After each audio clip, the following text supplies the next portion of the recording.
पंडाल में जितने भी उपस्थित है माताएं, बहन व पुरुष, सभी गुरु महाराज के चरणों में जय घोष करेंगे। जितने भी गुरु महाराज का इन होठों से नाम होता है इतना ही सुमरन बन जाता है। तो सभी जय घोष करें।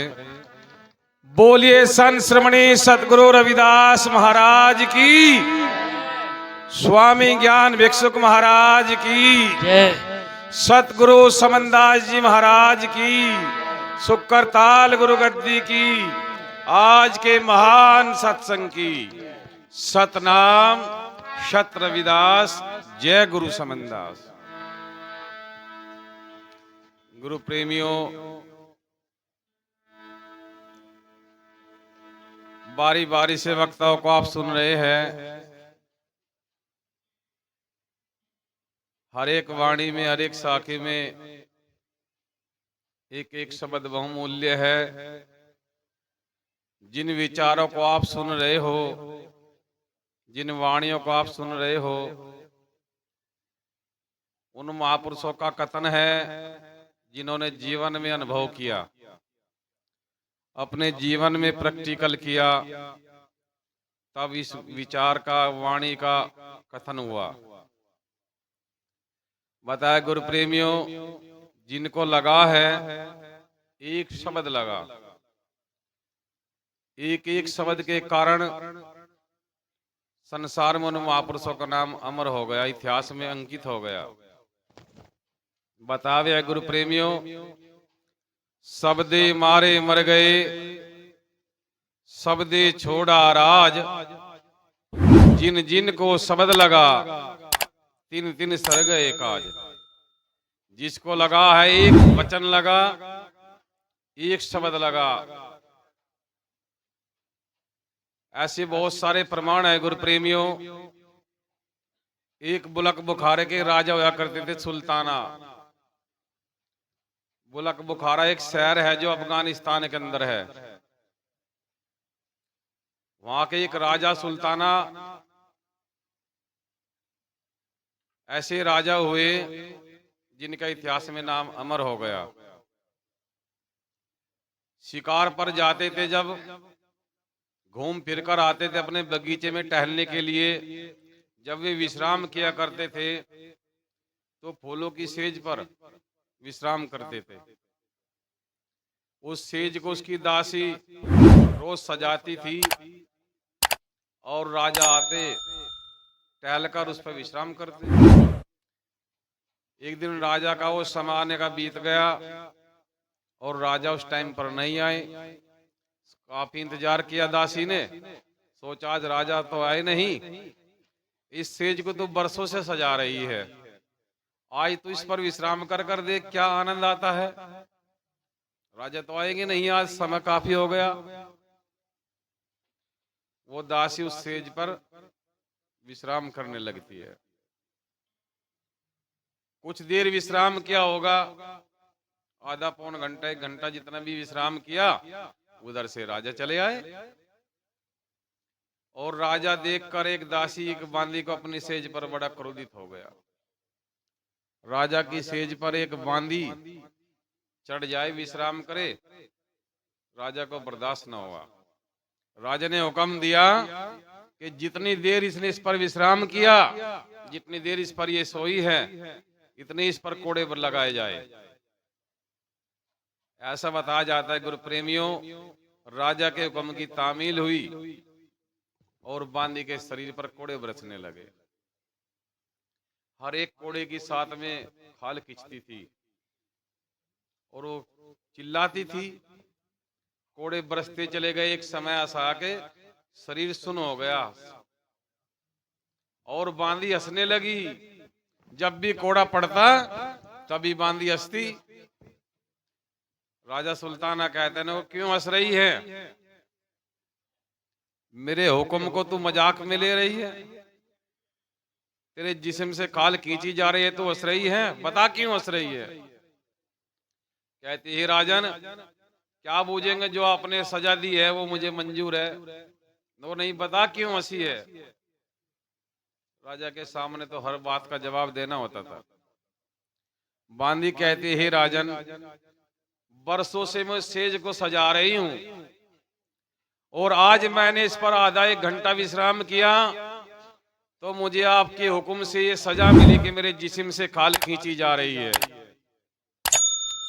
मैं इसलिए हंस रही हूं, आप तो इस सेज पर बरसों से सो रहे हैं। जब उस खुदा की दरगाह में इंसाफ होगा तो तेरा क्या असर होगा। मैं इस बात पर हंसी हूं कि मुझे इस पर सोने पर यह सजा मिली कि मेरे खाल खींच ली गई, लेकिन तू बरसों से सो रहा है, तेरा क्या असर होने वाला है। ऐसा बताया जाता है गुरु प्रेमी, वो बांदी का शब्द राजा सुल्ताना को लग गया। फिर राजा सुल्ताना जब तक जिए आजीवन फकीर बनकर जिए। कबीर साहब की शरणागत जाकर सन्यासी त्यागी हो गए।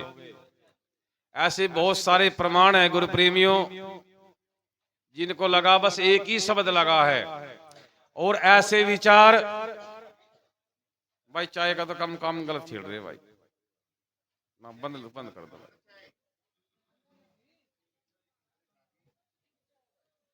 ऐसे विचार, ऐसे शब्द हमारे जीवन में रोज आते हैं। हमारे जीवन में ऐसे शब्द रोज उत्पन्न होते हैं, जैसे राजा सुल्ताना को बांदी के द्वारा हुआ। लेकिन राजा सुल्ताना विवेकी, पार की तार की था, समझ गया बात को, बात की पकड़ करी और उस शब्द के कारण संसार में अमर हो गया। लेकिन बिना गुरु के विवेक भी उत्पन्न नहीं होता गुरु प्रेमियों, बिना संगति से गुण भी नहीं उपजता। ऐसे ही विचार हमारे जीवन में रोज आते हैं। पहले ऐसी प्रचलन था कि सब अपने क्षेत्र के राजा को जो जिस पे भेंट बनती थी राजा के दरबार में पेश कर देते थे। ऐसे एक राजा हुए विक्रमादित्य, उसको रोज भेंट करते थे नगर के लोग। एक सन्यासी भी रोज आता और उसके एक जंगली फल भेंट कर देता। राजा उस भेंट को स्वीकार कर लेता, पीछे पीछे वजीर बैठा था, पीछे वजीर को दे दिया करता। ऐसा ये कार्य 10 साल तक चला। रोज दरबार लगता, नगर के लोग अपनी इच्छा अनुसार भेंट लेकर आते, वो सन्यासी भी आता और वो जंगली सा दिखने वाला फल सम्राट को भेंट कर दिया करता। सम्राट ने कभी उस फल के बारे में सोचा भी, विचारा भी नहीं था। उसने सोचा कि एक सन्यासी से और क्या अपेक्षा होगी, जो उसके पास बनता है वो लाकर भेंट दे देता है। एक दिन फिर ऐसे ही दरबार लगा, फिर सन्यासी ने वो फल भेंट कर दिया। उस दिन सम्राट के पास में उसका पालतू बंदर बैठा था, वो फल वजीर को ना देकर उस बंदर को दे दिया। बंदर ने उसे खाना शुरू किया तो उसके अंदर से बहुत मोटा हीरा निकल कर पड़ा। राजा ने की नजर पड़ी हीरे पर, राजा देखकर चौंक गया। नायाब हीरा कभी देखा भी नहीं था, इतना मोटा हीरा, इतना बड़ा हीरा कभी। अब वजीर को कहता है, नको बाकी वे फल कहाँ हैं। अब वजीर भी चतुर हुआ करते थे, पता नहीं राजा किस भेंट को कब मांग ले, कब याद करे। नको ये सम्राट, रोज ये आप मुझे फल देते हो, मैं एक तलाई घर में फेंक देता हूँ, चलो तो दिखाओ कहाँ है। तलाई घर खोला गया, बड़ी दुर्गंध उठ रही थी, फल सब गल गए, लेकिन उनके बीच में अनेकों हीरे चमक रहे थे, बड़े नायाब हीरे, जो कभी राजा ने देखे भी नहीं थे ऐसे हीरे। सन्यासी को कहते हैं, सम्राट नको आप हो कौन, क्या राज है, क्या चाहते हो आप। बड़े सुंदर हीरे हैं। नको हे राजन, मैं तो ये रोज आपको हीरे सौंपता हूं, लेकिन आप देखना ही नहीं चाहते, आपने कभी इस बात को अमल में नहीं लाया। ये हीरे तो आपके पास रोज आते हैं, लेकिन अभी इच्छा आपके अंदर जाग गई होगी कि अधिक हीरे है और हीरो की इच्छा हो गई। लेकिन गुरु प्रेमियों, यहाँ से तो बहुत बड़ी कहानी है इस बात की, लेकिन इससे यही सीख ले लेनी चाहिए।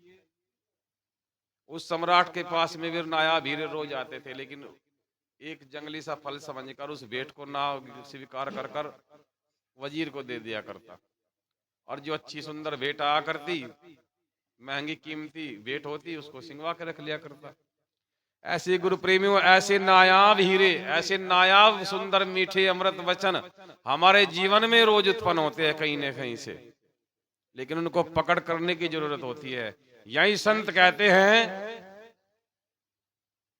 संतों ने बताया, शब्द विवेक की पार की, सरमस्तक का मोड़। कोई शब्द का जो भेदी है, जो कोई शब्द का पार की है, वो सरमस्तक ताज है, सरमाथे का मोड़ है। इसलिए गुरु प्रेमियों, जानना शब्द का है, पकड़ शब्द की करनी है।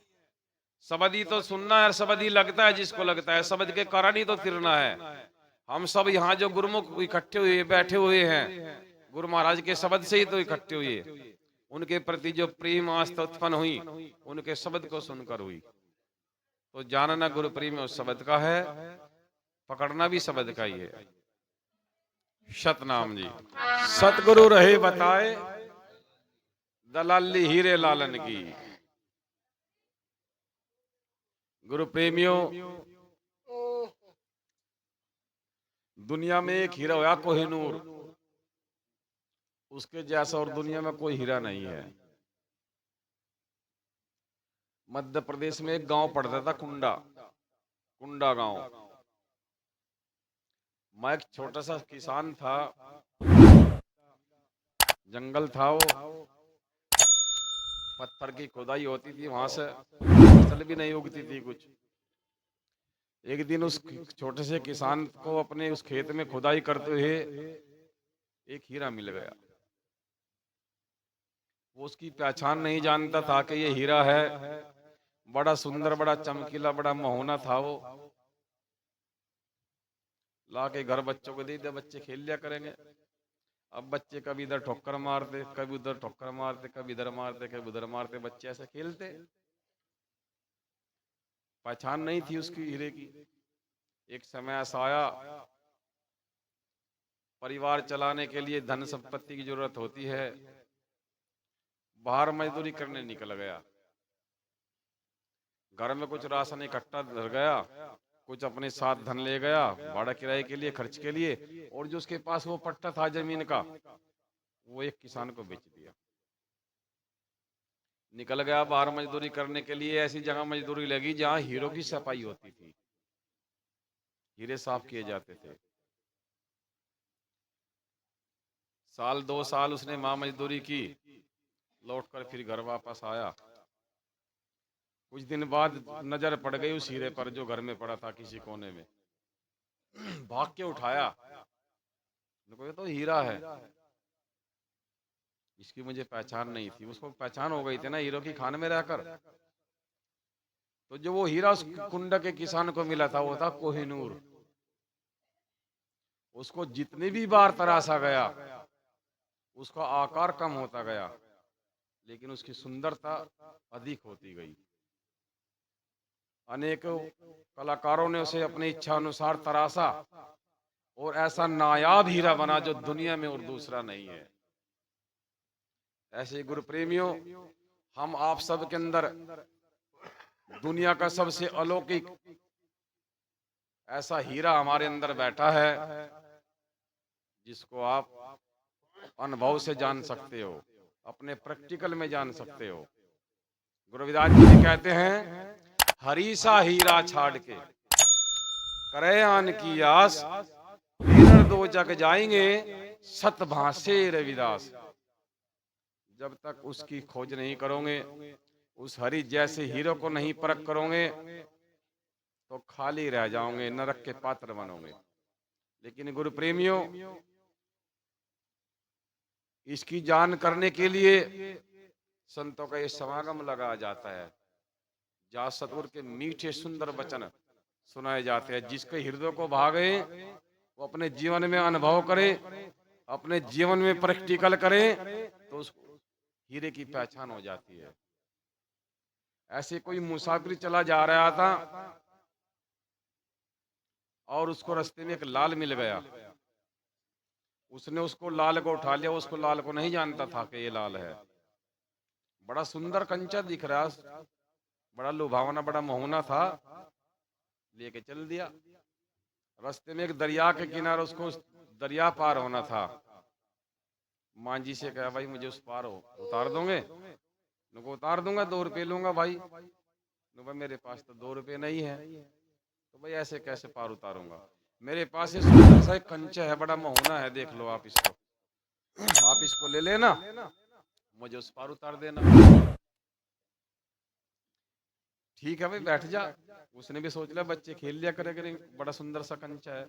उसने अपनी एक कत्तर में अपनी वो बल्ली पे बांध लिया, अपनी नौका में 2 रुपये में खरीद लिया और उसको पार उतार दिया। उधर से कोई जोहरी सवार हुआ उस नाव में। जोहरी ने देखा, नको भाई इसने तो लाल टांग रखा है, लगता है इस मांझी को पता नहीं ये लाल है। मालूम करते, भाई ये तुमने क्या लटकाया है, क्या टांग रखा है? बड़ा सुंदर सुंदर दिखाई दे रहा है, कांच का एक टुकड़ा सा। नो जी हाँ भाई, कांच का एक टुकड़ा है, एक मुसाफिर से लिया, उसके पास भाड़ा नहीं था, मैंने 2 रुपये में ले लिया। 2 रुपये में लिया? नो जी हाँ। नो तुझसे मुझसे 5 रुपये ले ले, मैं आपको उसके 5 रुपये देता हूँ। उसने सोचा 2 रुपये का ही तो था, ये 3 और फालतू आ रहे, तो उनको ले ले भाई, 5 रुपये दे। उसने उसको 5 रुपये दे दिए और उसने वो लाल उतार कर उसकी हथेली पे रखा, तो उसकी हथेली से वो लाल रिपट गया, दरिया में गिर गया। ये गुणवंता के बयान। हीरा कहता रे मूर्ख जोरी, जिसको मैं मिला था उसको मेरी पहचान नहीं थी, उसने मुझे 2 रुपये में बेच दिया, और जिसने मुझे 2 रुपये में खरीदा इस मांझी ने, इसको भी मेरी पहचान नहीं थी, इसने मुझे 5 रुपये में बेच दिया। मूर्ख जोरी, तू तो जानता था मैं लाल हूं, मेरी कीमत 9 करोड़ की है, तो 5-7 करोड़ तो मेरी कीमत लगा देता। तो गुरु प्रेमियों, कभी कभी जोहरी भी अधिक लालच में बह जाते हैं। मक्खी बैठी शहद पर रही पंख लिपटाए, उड़ने की क्षमता नहीं लालच बुरी बलाए। इसलिए गुरु प्रेमियों, ऐसे नायाब मीठे वचन रोज सुनते हो आप, लेकिन उन सुनने का लाभ तब है अगर एक वचन भी भा गया, तो एक वचन भी लग गया, तो जीवन संवर गया, सार्थक हो गया। अन्यथा गुरु प्रेमियों, बहुत सारी वाणियां हैं, कभी ना आया संत सतगुरु की, कभी ना सतगुरु का गुण गाया, बह बह मरा बैल की तरिया, उठ खाया पड़ सोया, भजन बिने बावरे तने हीरा जन्म गवाए। देखो, संतों ने अनेकों भाषाओं में हीरे की दर्जा दिया है। इसलिए मेरा कहने का ये भाव है गुरु प्रेमियों, लाल भरे दुकान में बिन गाहक मत खोल, अब कोई जोहरी पारखी ले जागा महंगे मोल। संत ऐसे ही नहीं वचन उच्चारण करते, उस शब्द को पाने के लिए आधीन होना होता है, उस शब्द को पाने के लिए उस योग्य होना पड़ता है। अगर आप नायाब वस्तु लेना चाहते हो तो खुद के अंदर को भी नायाब बनाना पड़ेगा। आप एक दूध में, एक बर्तन में दूध डाल लो और उसमें एक छोटा सा कण खटाई का डाल दो, क्या दूध रह जाएगा? फट जाएगा। ऐसे उस पवित्र अमृत को अगर आप लेना चाहते हो तो इस शरीर को भी अमृत बनाना पड़ेगा, पवित्र बनाना पड़ेगा। जो शुद्ध वस्तु है वह शुद्ध जगह ही ठहराई जाएगी।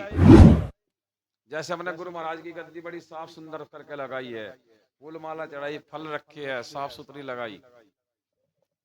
जब वो साफ सुथरा स्थान उनको हमने दिया है, वे साफ सुथरे पवित्र है, पूर्ण निर्मल है, तो वो कहाँ ठहराओगे आप? वो वहां रहने वाला तो नहीं जहां मैल है, वो वहां नहीं रह सकता जहां दुर्गंध है। वो तो वहीं रहेगा जहां निर्मल है, जहां सुगंध है, पवित्रता है। तो गुरु प्रेमियों, उस वस्तु को पाने के लिए उस वस्तु जैसा पात्र भी बनना पड़ेगा। उस योग्यता को प्राप्त करने के लिए उस योग्य होना पड़ेगा। इसलिए संतों ने कितना सरल उपदेश दिया।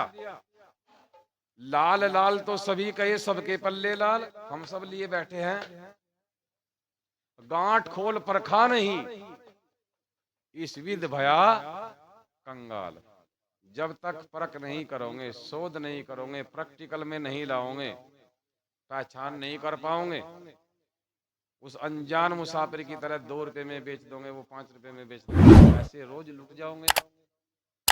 जैसे इधर से भी अंदर जा रहा और उधर से भी अंदर आ रहा है, एक दूसरे को पूछता है, भाई मुझे उस दिशा में जाना, क्या आप रास्ता बताओगे? नहीं बता पाएंगे। दोनों अंधे हैं।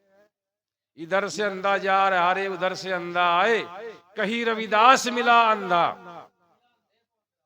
वो सामने तो अंधा ही है, सो तो अंधा ही मिलेगा ना। कहीं रविदास मिला अंधा, रास्ता कौन बताए? अब वो सीधी बात की होती है, इनको अंधा मिला, आप स्वयं के हो, अगर आपको अंधा मिल जाए, आप उसका रास्ता पूछोगे तो आप भी अंधे के समान हो। कहीं रविदास मिला रे अंधा, रास्ता कौन बताए? तो इसलिए गुरु प्रेमियों, पूर्ण मुर्शिद, पूर्ण संत भ्रम मेट देता है। एक वचन में, एक पल में, एक क्षण में ज्ञान करा देता है। जैसे हमारे संचालक जी ने एक साखी बोली थी शुरू में ही, सतगुरु के दरबार में जाइए बारंबार। इन्होंने कहा था, सहजो द्वार मख छोड़िए, चाहे झिड़के है 100 बार। लेकिन गुरु प्रेमियों, वहां झिड़का नहीं है, वहां हर व्यक्ति को खींचा जाता है, हर व्यक्ति को चुंबक लगाई जाती है, ताकि वो संभले समर जाए। सही साखी है, सतगुरु के दरबार में जाइए बारंबार, भूली वस्तु लखाई दे। सतगुरु है ऐसे दातार। अगर अपने जीवन के स्वरूप को कोई लखा सकता है, अपने आप को कोई जना सकता है, तो वो पूरा मुर्शिद, पूरा सतगुरु है, जो स्वयं को भी जानता है और तुम्हें भी जना सकता है। वो स्वयं जानता नहीं तो तुम्हें भी नहीं कुछ जना पाएगा। इसलिए एक बात और सिद्ध होती है गुरु प्रेमियों, अगर कोई अधूरा साधु है, कोई अधूरा साधु है, हम डर जाते हैं ना, वो उससे संतों से, वो उससे साधुओं से, कोई पता नहीं कैसे कैसे रूप बना कर आता है, पूरे शरीर पर अपना चंदन मल्ली, राख मली, नाना प्रकार की माला डाल ली, कानों में कुंडल बड़े बड़े, काली का खप्पर लिया, काली का रूप बना लिया, हम भयभीत हो जाए। लेकिन जो पूरा साधु है, वो कभी बद्दुआ देगा तो लगेगी नहीं। पूरे साधु की बद्दुआ, जो अधूरा साधु है उसकी बद्दुआ लगती नहीं, और जो पूरा साधु है वो बद्दुआ देता नहीं। इसलिए गुरु प्रेम, निर्भय रहो। जब तक निर्भय नहीं हो पाओगे, गुरु निर्भय है और तुम निर्भय ना हो पाए, तो कैसे चुंबक कैच करेगी? फिर वही बात आएगी, जैसे को तैसा होना पड़े। आप लोहे को स्टील में तब्दील नहीं कर पाओगे, सोने को आप लोहे में या किसी पदार्थ में शामिल नहीं कर पाओगे, उसके जैसों से बनाना पड़ेगा। तो गुरु प्रेमियों, जो गुरु का उपदेश है उसको अमल करो, उस पर मनन करो, तब जा तक सार्थक है। नहीं रोज ढोलक बजेगी, रोज वाणियां सुनोगे, मोबाइल के माध्यम से सुनोगे, गाने बजाने में रह जाओगे तो फीके रह जाओगे। जब तक किसी बात की पकड़ ना हो, अगर कोई बात समझ में ना आए, कोई विचार आपको समझ में ना आए, तो आपका हक अधिकार है जानने का, बूझने का। आप बूझ सकते हो, पूरी रात भर बैठोगे, आप काम छोड़कर आए हो, समय दोगे आप। जब तक कोई बात समझ में नहीं आए, उसको जानो, बूझो, जो आपका राइट है। यही सत्संग है गुरु प्रेम, जानना ही, परिवर्तन ही सत्संग है। अगर जीवन में यहाँ बैठकर सत्संग में आकर कोई परिवर्तन ना आया, कोई लाभ नहीं होगा, क्या फायदा होगा फिर इस बात का? तो सभी एक जय घोष करेंगे, दोनों हाथ उठाकर, सभी आलस सभी भाग जाएगा। आत्मा पावन हो उठती है जब हृदय से गुरु का नाम आता है, और आलस सभी भाग जाता है, चेतना आएगी, ऊर्जा उत्पन्न हो जाएगी। तो सभी दोनों हाथ उठाकर, बहनें भी और पुरुष भी, बोलिए संत श्रमणी सदगुरु रविदास महाराज की, स्वामी ज्ञान भिक्षुक महाराज की, सतगुरु स्वामी समनदास जी महाराज की, सुकरताल गुरु गद्दी की, आज के महान सत्संग की। और गुरु प्रेम में बहुत बहुत धन्यवाद के पात्र है सतीश जी, उनकी पूरी फैमिली। मैंने सुना था कि अपने रिटायरमेंट के उपलक्ष्य में उन्होंने ये गुरु महाराज का दरबार संतों का सत्संग सजाया। ये गुरु प्रेमी वही व्यक्ति करते हैं जो गुरु की बात को अमल करते हैं, गुरु में लगन मगन होते हैं। तो बहुत बहुत गुरु महाराज की तरफ से अरदास करें सभी पूरी फैमिली पर, सतीश जी पर गुरु महाराज का आशीर्वाद बने रहे, उसकी फैमिली पर गुरु महाराज अपनी कृपा बनाए रखे। तो बहुत अच्छा उत्तम कार्य किया। अन्यथा गुरु प्रेम रोज रिटायरमेंट हो जाते हैं, डीजे बजाओगे, जागरण कराओगे, कुछ हाथ पल्ला नहीं लगा। ऐसे ही जैसे आंधी में तूफान में भूस उड़ गया, ऐसे वो धन उड़ा दोगे ना, उस तूफान में भूस उड़ा हाथ आएगा और बेफजूल में ऐसा धन लगा किसी काज नहीं आएगा। महाराज जी एक साखी बोल कर गए थे गोवर्धन दास जी, जो परमार्थ में सिर दे उसका कोई नहीं बैरी, और जो गुरु नाम पे धन लगा दे वहां घट्टा नहीं आता, पूंजी है गहरी। तो जो गुरु के नाम पे धन लगा जाता है गुरु प्रेमियों, अधिक चौगना हो जाता है। इधर उधर धन लगाओगे बेफजूल में तो वो आंधी में तूफान की तरह उड़ा भूस, किसी काज नहीं आता, ऐसे वो भी किसी काज नहीं आएगा।